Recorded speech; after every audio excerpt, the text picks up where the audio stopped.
ಒಬ್ಬ ಇಂಗ್ಲಿಷ್ ಲೇಖಕ ಬಹಳ ಚೆನ್ನಾಗಿ ಹೇಳ್ತಾನೆ, hands and legs, hands and legs, heart and lungs, these are to be used or ಲೂಸ್ಡ್.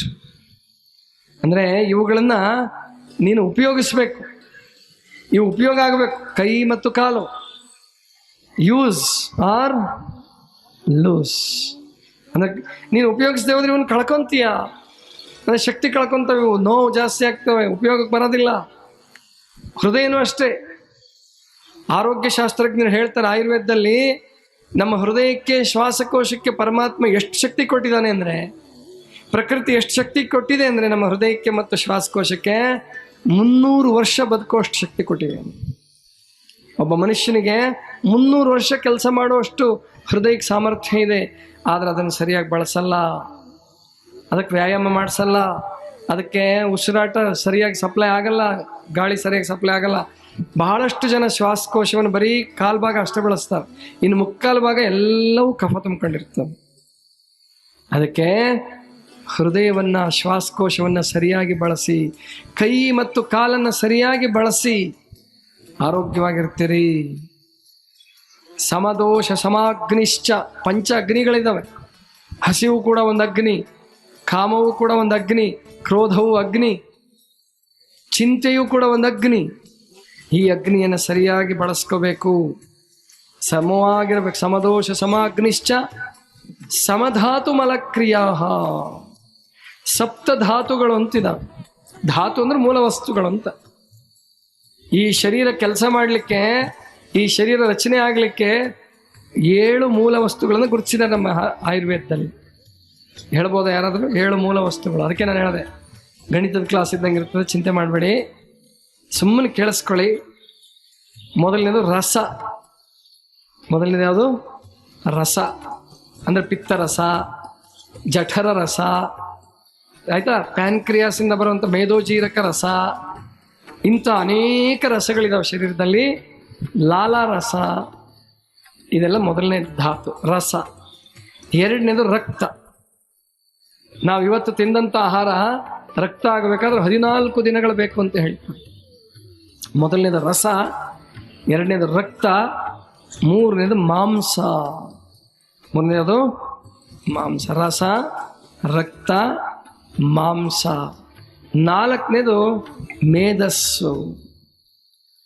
ನಾಲ್ಕನೇದು ಮಜ್ಜೆ. ನಾಲ್ಕನೇದು ಮಜ್ಜೆ. ಮಜ್ಜೆ ಅಂದರೆ ಈ ಮೂಳೆಗಳ ನಡುವೆ ಒಂದು ಸಣ್ಣ ಪರದರೆ ಇರ್ತದೆ, ಮೂಳೆಗೆ ಟಚ್ ಆಗಬಾರದು ಅಂತ ಹೇಳಿ.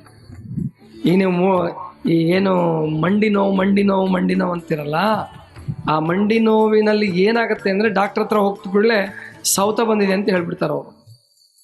ನಿಜವಾಗಿ ಸೌತ ಬಂದಿರಲ್ಲ. ಯಾಕೆಂದರೆ ನಮ್ಮ ಮೂಳೆಗಳು ನಾವು ಸತ್ತ ಮೇಲೂ 30, 40, 50 ವರ್ಷ ಆದರೂ ಕೊಳ್ತಿರಲ್ಲ ಮೂಳೆ. ಅದೇ ಬೋನ್ ಕ್ಯಾನ್ಸರ್ ಬಂದರೆ, ಬೋನ್ TB ಬಂದರೆ ಕೊಳ್ತೋಗ್ಬಿಡ್ತಾವೆ. ಆದರೆ ಕಾಯಿಲೆ ಇಲ್ಲದ ಮೂಳೆಗಳು ನೀವು 50 ವರ್ಷ ಆದ ನಂತರ ಸ್ಮಶಾನದಲ್ಲಿ ಹೋಗಿ ತೆಗೆದ್ರೂ ಕೂಡ ಕೂತಿಟ್ಟಂಥ ಶವಗಳದ್ದು ಅಸ್ಥಿಪಂಜರಗಳು ಸಿಗುತ್ತೆ. ಇಷ್ಟೆಷ್ಟು 100 ವರ್ಷಗಳಾದರೂ ಏನಾಗಲ್ಲ, ಅಷ್ಟು ಗಟ್ಟಿ ಮೂಳೆಗಳು. ಹಾಗಾದರೆ ಸವಿತ ಬಂದಿದೆ ಕೀಲಂದ್ರೆ ಅರ್ಥ ಏನು? ಅಲ್ಲಿ ಒಂದು ಲಿಕ್ವಿಡ್ ಅಂಶ ಇರ್ತದೆ, ಸೆಮಿ ಲಿಕ್ವಿಡ್ ಅಂದರೆ ಒಂದು ಘನವೂ ಅಲ್ಲದ ದ್ರವವೂ ಅಲ್ಲ, ಗ್ರೀಸ್ನಂಥ ಒಂದು ಪದಾರ್ಥ ಇರ್ತದೆ. ಅಲ್ಲಿ ರಕ್ತ ನಿಧಾನವಾಗಿ ಫ್ಲೋ ಆಗೋದ್ರಿಂದ, ನಿಧಾನವಾಗಿ ರಕ್ತ ಹರಿಯೋದ್ರಿಂದ ಆ ರಕ್ತದಲ್ಲಿದ್ದಂಥ ಕೊಳೆ ಎಲ್ಲ ಅಲ್ಲಿ ಕೂತ್ಕೊಂಡ್ಬಿಡ್ತದೆ, ಕೀಲುಗಳಲ್ಲಿ ಕೂತ್ಕೊಳ್ತದೆ. ಮೊದಲು ಮಂಡಿ ನೋವು ಅಂತಾರೆ, ಆಮೇಲೆ ಎಲ್ಲ ಕೀಲುಗಳಲ್ಲೂ ಅದೇ ಥರ ಕೊಳೆ ಕೂತ್ಕೊಂತಂದರೆ ರೊಮ್ಯಾಟೈಡ್ ಆರ್ಥರೈಟಿಸ್, ಸಂಧಿವಾತ ಅಂತೇಳಿ ನಿಮಗೆ ಮಾತ್ರೆ ಕೊಡೋಕ್ಕೆ ಶುರು ಮಾಡ್ಬಿಡ್ತದೆ. ಅಥವಾ ಕೀಲು ನೋವು ಭಾಳ ಇತ್ತು, ಮಂಡಿ ನೋವು ಅಂದರೆ ಟ್ರಾನ್ಸ್ಪ್ಲಾಂಟೇಷನ್ ಮಾಡ್ತೀವಿ, ಸ್ಟೀಲ್ ಕೀಲು ಅಳವಡಿಸ್ತೀವಿ ಅಂತ ಹೇಳ್ತಾರೆ. ಅದು ಹೆಂಗಪ್ಪ ಅಂದರೆ ಬಾಳಿಗೆಯಿಂದ ಬೆಂಕಿಗೆ ಬಿದ್ದಂಗೆ, ಗೊತ್ತಾಯ್ತಾ? ಬಾಳಿಗೆಯಲ್ಲಿ ಇದ್ದಿದ್ರೆ ಪಾಡಾಗ್ತಿತ್ತು, ಬೆಂಕಿಗೆ ಬಿದ್ದರೆ ಕರಕ್ಲು ಸೀದೋಗ್ಬಿಡ್ಬೇಕಾಗ್ತದೆ. ಹಾಗೆ ಕೀಲ್ ಟ್ರಾನ್ಸ್ಪ್ಲಾಂಟೇಷನ್ ಮಾಡಿಸ್ಕೊಂಡು ವಾಜಪೇಯಿ ಅವ್ರ ಪಾಪ 5-6 ವರ್ಷ ಆಯಿತು, ಏನು ಪ್ರಜ್ಞೆನೇ ಇಲ್ಲ. ಅವ್ರ ಪಾಲಿಗೆ ಅವ್ರು ಸತ್ತಂಗೆ ಮಲಗಿಬಿಟ್ಟಿದ್ದಾರೆ, ಅವ್ರ ಪಾಲಿಗೆ ಅವ್ರು ಸತ್ತ ಹಾಗೆ. ಅದಕ್ಕೆ ನಾವಿಲ್ಲಿ ತಿಳ್ಕೋಬೇಕು, ನ್ಯಾಚುರಾಲಿಟಿ ಅಂತ ಏನಿರ್ತದೋ, ಪ್ರಕೃತಿ ದತ್ತವಾಗಿ ಏನಿರ್ತದೋ ಅದೇ ನಿಜವಾಗಿ ಸತ್ಯ. ಅದಕ್ಕೆ ಉಪವಾಸದಿಂದ ಮಂಡಿ ನೋವನ್ನು ಕಡಿಮೆ ಮಾಡ್ಕೋಬೋದು.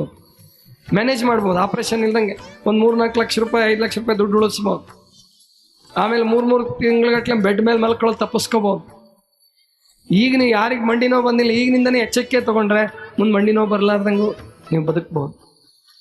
ಅಂದರೆ ಮಾಂಸ ಆದಮೇಲೆ ಮಜ್ಜೆಗಳು ಅಂತ ಇರ್ತವೆ ಶರೀರದಲ್ಲಿ, ತೆಳುವಾದ ಮೂಳೆಯ ಭಾಗ ತೆಳುವಾಗಿರ್ತದೆ.